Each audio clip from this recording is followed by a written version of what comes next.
आप शहीद के लिए आए हुए तो आप बैठिए सर। आप प्लीज बैठ जाइए सर।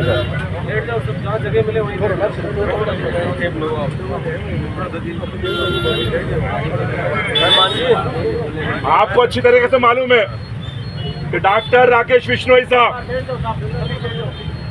लोग ये कहते हैं कि इन्होंने सुसाइड करा, मगर ये सुसाइड नहीं है, ये मेंटली टॉर्चर किया हुआ हत्या है। डॉक्टर बनने में कम से कम 8 से 9 साल लगते हैं। पूरी जवानी डॉक्टरी बनने के अंदर दी जाती है, और जब बंदा डॉक्टर बन जाता है तो वो देश का एक एसेट कहलाता है, देश का एक एसेट कहलाता है। और इस एसओडी ने देश के नौजवान के ऊपर अत्याचार करके उसकी हत्या की है। लिहाजा हम इस सरकार से सिर्फ एक ही डिमांड कर रहे हैं कि उस एसओडी को गिरफ्तार किया जाए। अगर आप गिरफ्तार नहीं करना चाहते तो उसके ऊपर कार्रवाई की जाए, उसको सस्पेंड किया जाए और उसके ऊपर कमेटी बैठाई जाए। इसके अलावा हमारी कोई डिमांड नहीं है। क्यों? क्योंकि जो डॉक्टर साहब का इंतकाल हुआ है, जो शहीद हुए हैं, वो एक किसान के बेटे हैं।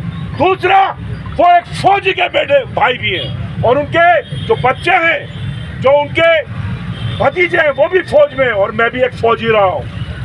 लिहाजा हम फौजी लोग, हम डॉक्टर लोग, हम सब देश की रक्षा करने वाले लोग होते हैं। तो ये देश पे हमला हुआ है, जो हमारे डॉक्टर साहब के ऊपर अत्याचार हुआ है। मैं इस सरकार से साफ कह रहा हूँ, पर्ची सरकार से, क्या पर्ची सरकार, तू इंसाफ कर, और इंसाफ नहीं कर सकते तो इस्तीफा दे।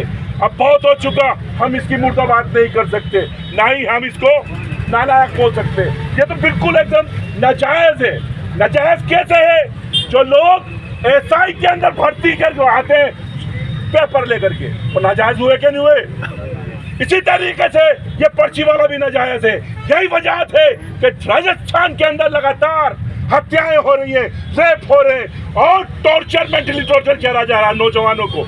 और आज राजस्थान का नौजवान बहुत बुरी तरीके से परेशान है। चाहे से आप अभी जेडीए महेश नगर के अंदर जाएंगे, वहाँ पे बच्चे भूख हड़ताल के ऊपर बैठे हुए हैं फर्स्ट ग्रेड टीचर के लिए, भाई इसको पोस्टपोन कर दिया जाए।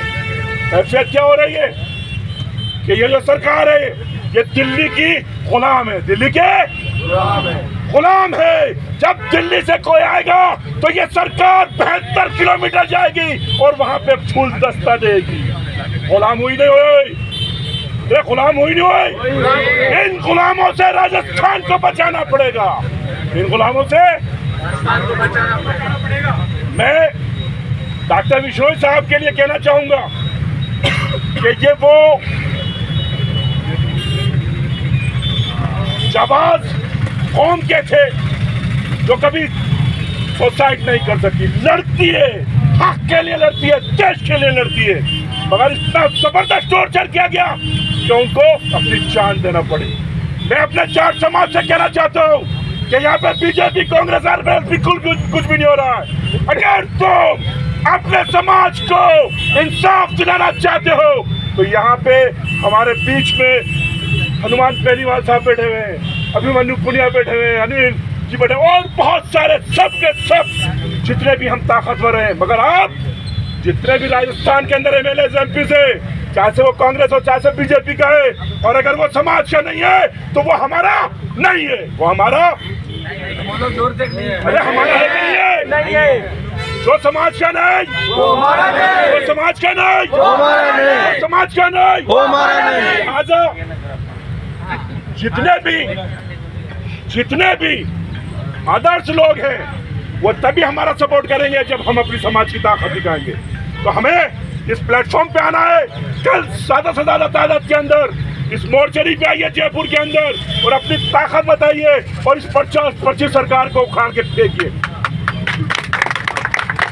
इनकलाब जिंदाबाद, इनकलाब जिंदाबाद, इनकलाब जिंदाबाद। डॉक्टर राकेश बिश्नोई को न्याय दो, डॉक्टर राकेश बिश्नोई को न्याय दो, न्याय दो, डॉक्टर राकेश बिश्नोई को न्याय दो, न्याय दो।